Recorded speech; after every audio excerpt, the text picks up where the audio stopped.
കൊൽക്കത്തയിൽ PG വിദ്യാർത്ഥിനിയെ കൊലപ്പെടുത്തിയ കേസിൽ നിർണായകമായ ചില നീക്കങ്ങൾ ഇപ്പോൾ CBI നടത്തുന്നതെന്ന് പറയുന്നത്. ഒന്ന്, മെഡിക്കൽ കോളേജ് പ്രിൻസിപ്പളായിരുന്ന സന്ദീപ് ഘോഷ് ഇപ്പോഴും കസ്റ്റഡിയിലാണ്.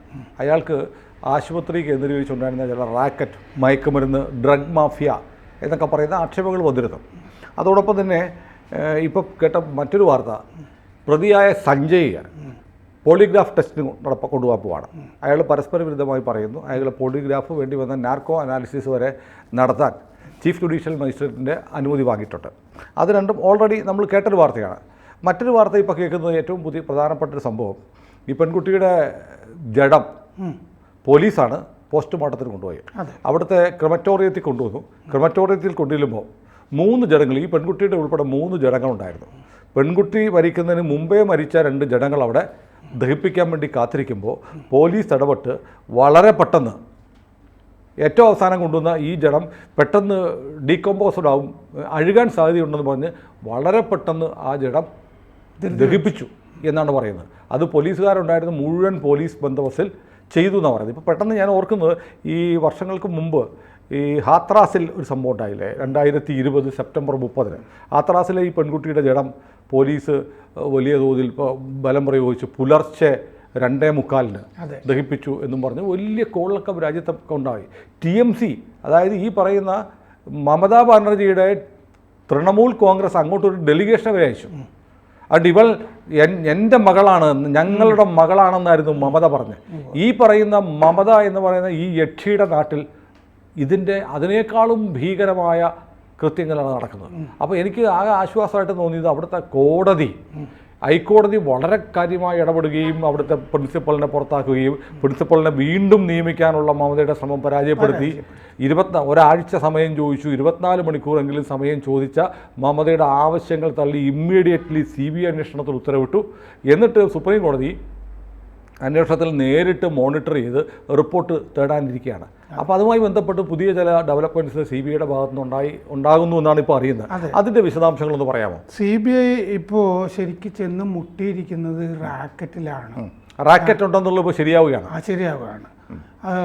സുപ്രീം കോടതി മറ്റന്നാൾ 22-ാം തീയതി ആകുമ്പോൾ ഇതിൻ്റെ സ്റ്റാറ്റസ് റിപ്പോർട്ട് CBIയോട് ചോദിച്ചിട്ടുമുണ്ടല്ലോ.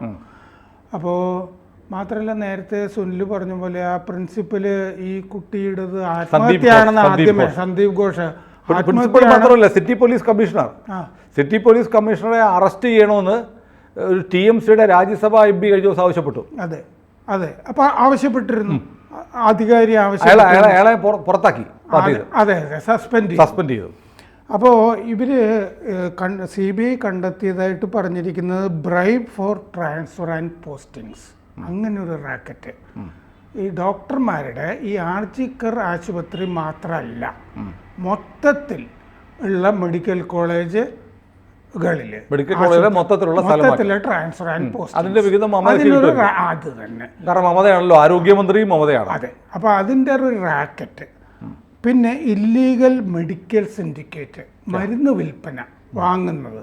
അതായത് ഈ സർക്കാർ തലത്തിൽ എല്ലാ മെഡിക്കൽ കോളേജുകളിലേക്കും ആശുപത്രിയിലേക്കും വാങ്ങുന്ന മരുന്ന് സ്വകാര്യ മേഖലയിലേക്ക് പോകുന്നു. അല്ല, അത് മാത്രമല്ല സാർ, ഈ റാക്കറ്റിനകത്ത് വേറെ കാര്യമുണ്ട്.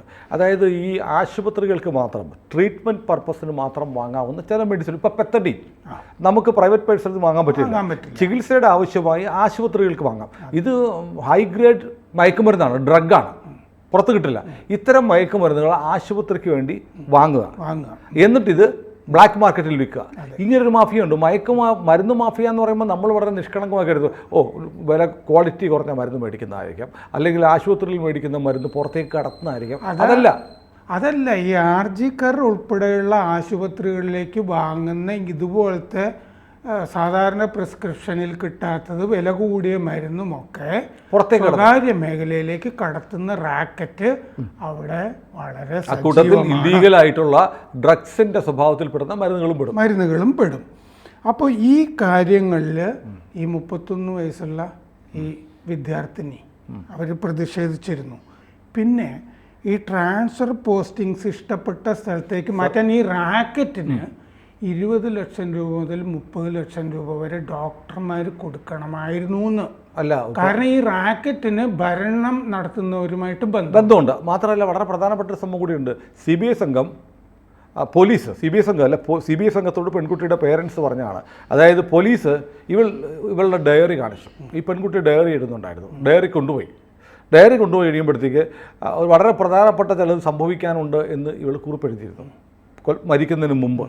അത് മാത്രമല്ല, അതിലെ ചില പേജുകൾ മിസ്സിംഗ് ആണ്, ചില പേജുകൾ കീറിയിട്ടുണ്ട്. അതിൽ ഒരു പേജ് പോലീസ് കാണിച്ചു. ഇത് നിങ്ങളുടെ മകളുടെ കൈയക്ഷരമാണോ എന്ന് ചോദിച്ചു. ഈ കുട്ടിയുടെ അച്ഛൻ അതിൻ്റെ കോപ്പി ഫോണിൽ ഫോട്ടോ എടുത്ത് വെച്ചിട്ടുണ്ട്.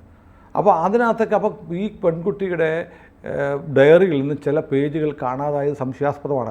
പോലീസ് കസ്റ്റഡിയിൽ എടുത്തതിന് ശേഷമാണോ ഈ ഡയറിയിലെ പേജുകൾ കീറപ്പെട്ടത്, അതിന് മുമ്പാണോ എന്നുള്ളത് വളരെ പ്രധാനമാണ്.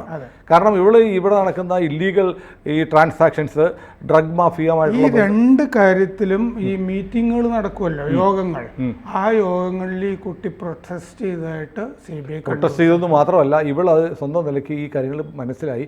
എന്നിട്ട് അത് പരാതിയുമായി ചെന്നത് സന്ദീപ് ഘോഷ് എന്ന് പറയുന്ന പ്രിൻസിപ്പളിൻ്റെ അടുത്താണ്. അവനാണ് ഇതിൻ്റെ കിങ് പിൻ. പക്ഷേ അപ്പോഴത്തെ ഇവനോട് പറഞ്ഞു, മര്യാദയ്ക്ക് പഠിച്ചിട്ട് പോ, അല്ലെ നിൻ്റെ PG ഒന്നും നീ പാസ്സാവില്ല എന്ന് പറഞ്ഞു. പക്ഷേ പെൺകുട്ടി അവിടെ നിർത്തിയില്ല. അവൾ സ്വന്തം നിലയ്ക്ക് അന്വേഷണം നടത്തി. കൂട്ടത്തിലുള്ള മറ്റു ചില ഡോക്ടർമാരോടും പറഞ്ഞു. ഇനി ഏറ്റവും വളരെ ഖേദകരമായ ഒരു കാര്യം, ഈ പെൺകുട്ടിയുടെ ബോഡി കണ്ടത് വളരെ വികൃതമായി. അവളുടെ കാലുകൾ വല്ലാതെ ത്രികോണാകൃതിയിൽ വിടർത്തി വെച്ചിരിക്കുന്ന പോലെയാണ്. പക്ഷേ പോസ്റ്റ്മോർട്ടം റിപ്പോർട്ടിൽ സ്ഥിരീകരണം ഇല്ല ആ രണ്ട് കാര്യം. അതെ അന്ന് പറയുന്നു അത് പെൽവിക് മറ്റോ തകർന്നു പോയത് കൊണ്ടാണെന്ന് പറഞ്ഞു. പിന്നെ ഈ പറഞ്ഞ പോലെ മൊത്തത്തിൽ തകർന്നു പോയി. പിന്നെ ഈ പറഞ്ഞ പോലെ ഈ 150 മില്ലിഗ്രാം സെമൻ കണ്ടു എന്ന് പറയുന്ന കാര്യം. അപ്പോൾ ഈ പൊതുവെ പറയപ്പെടുന്ന ആരോഗ്യമുള്ള ഒരാളിൽ നിന്ന് ഒരു 15 മില്ലി വരെ ഉണ്ടാകത്തുള്ളൂ. 150 മില്ലിഗ്രാം വന്നത് വളരെ സസ്പീഷ്യസ് ആണ് എന്ന് പറയുന്നു. അതിൻ്റെ വേറൊരു പക്ഷേ മാത്രമല്ല, ഇതിനകത്ത് ആന്തരാവയവങ്ങളിൽ വെളുത്ത ഒരു ദ്രാവകം കണ്ടു എന്നും ഈ 150 ഗ്രാം എന്ന് പറഞ്ഞത് തെറ്റിദ്ധാരണ ഉണ്ടാക്കുന്നത് യൂട്രസിൻ്റെ ഭാരമാണോ എന്നൊക്കെയുള്ളൊരു കോൺട്രാഡിക്റ്റ് ചെയ്യുന്ന കുറേ സാധനങ്ങൾ ഇപ്പോൾ വരുന്നുണ്ട്. ഏതായാലും ഒരാളല്ല ഈ റേപ്പ് ചെയ്തതെന്ന് ഇപ്പോൾ വളരെ സ്പഷ്ടമാണ്. അത് സ്പഷ്ടമാണ്. സുപ്രീം കോടതി പറഞ്ഞിരിക്കുന്നതിൻ്റെ അകത്ത് ആ തെളിവ് നശിപ്പിക്കാനായിട്ട് സർക്കാർ ഒത്താശ ചെയ്തു കൊടുത്തു എന്ന് പറഞ്ഞിട്ടുണ്ട്. സർക്കാർ അവിടെ ക്രമസമാധാന നിലയൊന്നുമല്ല നോക്കിയത്. 7000 പേരുണ്ടായിട്ട് ഹൈക്കോടതി ചോദിച്ച വളരെ പ്രധാനപ്പെട്ട ഇതുണ്ട്. നിങ്ങൾ മമതാ സർക്കാരിനെ വാരി അലക്കുമായിരുന്നു. ഹൈക്കോടതി ചോദിച്ചു, നിങ്ങൾ തൊട്ടതിനും പിടിച്ചതിനും ഒക്കെ സംസ്ഥാനത്ത് 144 പ്രഖ്യാപിക്കുന്നവരല്ലേ? 7000-ഓളം ആളുകൾ ഗാദർ ചെയ്യുന്നത് നിങ്ങളുടെ ഇന്റലിജൻസ് അറിഞ്ഞില്ല എന്ന് പറഞ്ഞാൽ ഒരു തരത്തിലും വിശ്വസിക്കാൻ പറ്റില്ല. അവിശ്വസനീയമാണ്. നിങ്ങൾ കള്ളം പറയുകയാണ്. എന്തുകൊണ്ട് ആ ഇൻഫർമേഷൻ കിട്ടിയപ്പോൾ നിങ്ങൾ അവിടെ 144 പ്രഖ്യാപിച്ചില്ല എന്നാണ് കോടതി ചോദിച്ചത്. പ്രക്ഷോഭകാരികളുടെ കൂടെ രാഷ്ട്രീയക്കാർ ഉണ്ടായിരുന്നു എന്നാണ് TMC പറയുന്നത്. ഉണ്ടായിരുന്നെങ്കിൽ അത് TMC-കാരാണല്ലോ. അവർക്ക് TV9 ഒരു ഇന്റർവ്യൂ വന്നു. TV9 ആനന്ദയിൽ ഒരു ഇന്റർവ്യൂ വന്നു.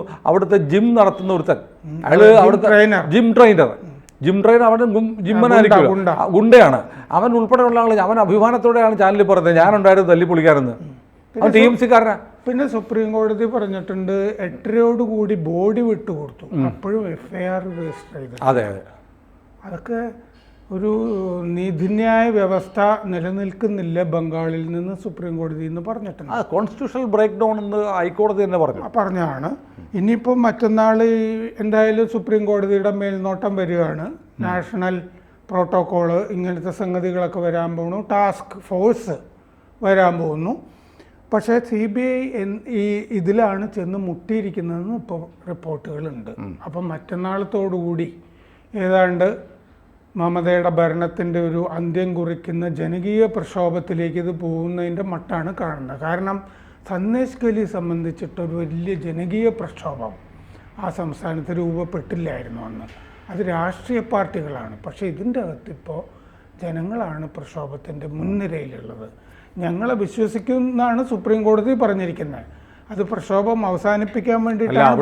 2 പ്രധാനപ്പെട്ട ഫുട്ബോൾ ക്ലബ്ബുകൾ ബദ്ധവൈരികളായ അവർ ഒന്നിച്ചു ചേർന്ന്, അവരുടെ ആരാധകരും ഒന്നിച്ചു ചേർന്ന് മമതയ്ക്കെതിരെ മുദ്രാവാക്യം വിളിച്ചു. ഏതായാലും കേന്ദ്ര സർക്കാരിൻ്റെ ഭാഗത്തുനിന്ന് കുറച്ചുകൂടെ ഫാസ്റ്റായിട്ടുള്ള നടപടികൾ പ്രതീക്ഷിച്ചവർക്ക് പക്ഷേ നിരാശയാണ് ഉണ്ടായതെന്ന് പറയാതെ തരമില്ല. കാരണം ഈ ഹൈക്കോടതി തന്നെ പറഞ്ഞു absolute break down of state machinery എന്നാണ് ഹൈക്കോടതി പറഞ്ഞത്. അതൊരു സർക്കാരിനെ പിരിച്ചുവിടാൻ ഗവർണർക്ക് റിപ്പോർട്ട് കൊടുക്കാൻ മതിയായ കാരണമായിരുന്നു.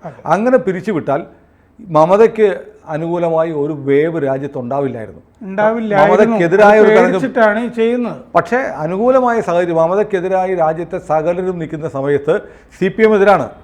കോൺഗ്രസും പറയാതെ നിവൃത്തിയില്ല എന്ന തരത്തിൽ ചിലതൊക്കെ പറയുന്നുണ്ട്.